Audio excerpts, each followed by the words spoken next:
A financial collapse usually has a sound. It is the roar of a mob, the shatter of glass, and the heavy boots of police holding a perimeter against a desperate crowd. But on April 2nd, the streets outside the nation's biggest banks went quiet. Thousands of people in overcoats formed perfectly orderly queues. They weren't shouting or fighting. They were simply standing still, waiting for their turn to walk inside and withdraw their cash. For a bank manager, a silence is far more dangerous than a riot. A mob can be dispersed by the police, but there is no protocol for a crowd that is doing exactly what they are supposed to do. This line represents a crisis the bank can see, but cannot legally stop. By the time the first person in this queue reached the teller, the mechanics of the collapse were already in motion. While the sidewalk outside was calm, the atmosphere inside the bank was reaching a breaking point. But the alarm wasn't triggered by a break-in. It was triggered by the ink on these pages. The panic was measured in math, discovered through an accelerating drop of capital recorded right here on the internal balance sheets. This illustrates the math of fractional reserve banking. This large block represents the total amount of money customers believe they have in their accounts. But the tiny box next to it is the only physical cash the bank actually keeps in the vault. Because that reserve is so small, a slow, unceasing stream of small cash withdrawals will eventually chip it away. When the line outside is long enough, the math dictates that it drains that box to zero, leaving the rest of the deposits unbacked and unreachable. Authorities have no tools to stop this.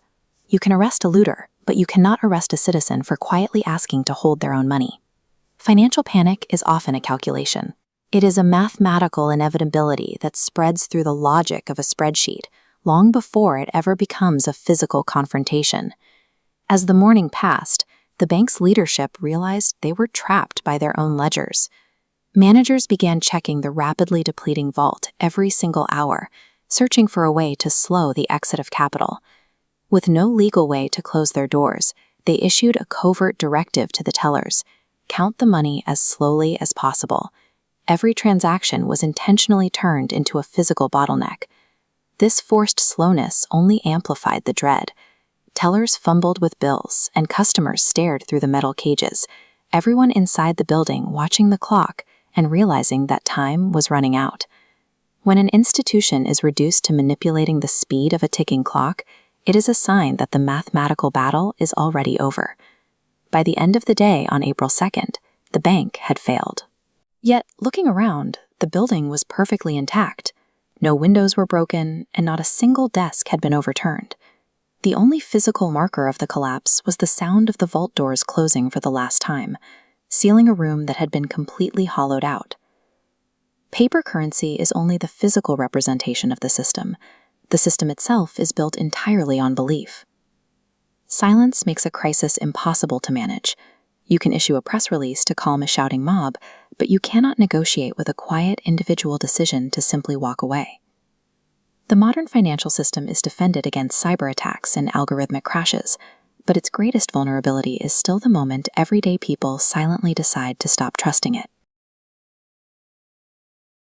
When you picture a bank run, you likely imagine this: screaming crowds, shattered glass, and absolute panic in the streets. But on April 2nd, during the Great Depression, the reality looked entirely different. There was no screaming, just an eerie, perfectly orderly quiet. Americans simply stood in line. One by one, they walked up to the teller window and quietly emptied their accounts in cash. Bank managers do not fear a loud, rioting mob. The thing that terrifies them most is this exact, quiet, polite line of customers. A chaotic crowd makes the front page of the newspaper, but the single most lethal threat to any modern financial institution is the silent, completely undetected evaporation of trust. To understand why, we have to look past the calm optics of the customer lobby and see the panic happening behind the teller counters.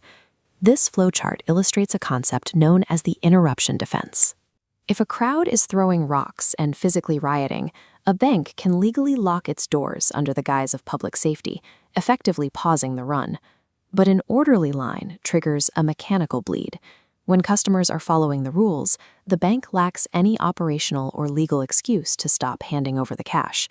This quiet normalcy forces the institution to slowly, methodically process its own bankruptcy, line by line, right on the spreadsheets. Desperate to survive, the bank deploys hidden countermeasures. Tellers are instructed to count money artificially slowly, while managers anxiously check the shrinking cash reserves left in the vault. When a room falls this silent, it creates an information vacuum. Without a clear source of news or even the noise of a crowd to react to, the human brain begins to interpret every subtle movement as a threat. In this stillness, fear isn't shared. It's magnified by the imagination of every person in the line, spreading far faster than a shouted warning. If a crowd is screaming, a bank president can stand on a desk with a megaphone, address the specific fears, and attempt to restore calm. But in a silent run, there is no single voice to answer. The anxiety is completely internalized, creating an unbreakable feedback loop of unspoken panic. Without a visible disruption to address, the institution lacks the standing to reassure the public.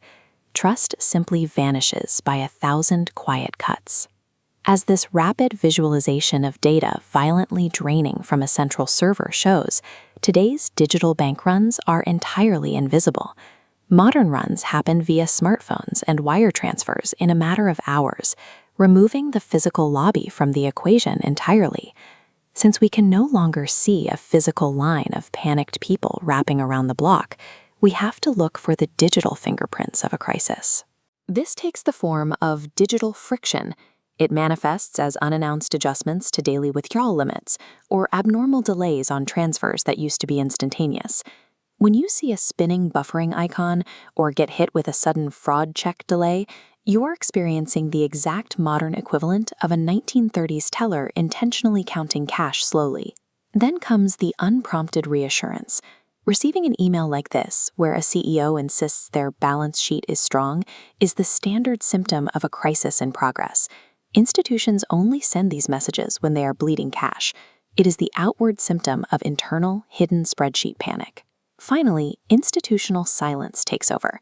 Your account manager, previously eager to talk, suddenly becomes unavailable the moment you begin inquiring about liquidity. Institutional trust does not end with an explosive bang. It vanishes quietly, erased row by row in the data. In modern finance, it's not the chaotic noise you should fear. It's the silence.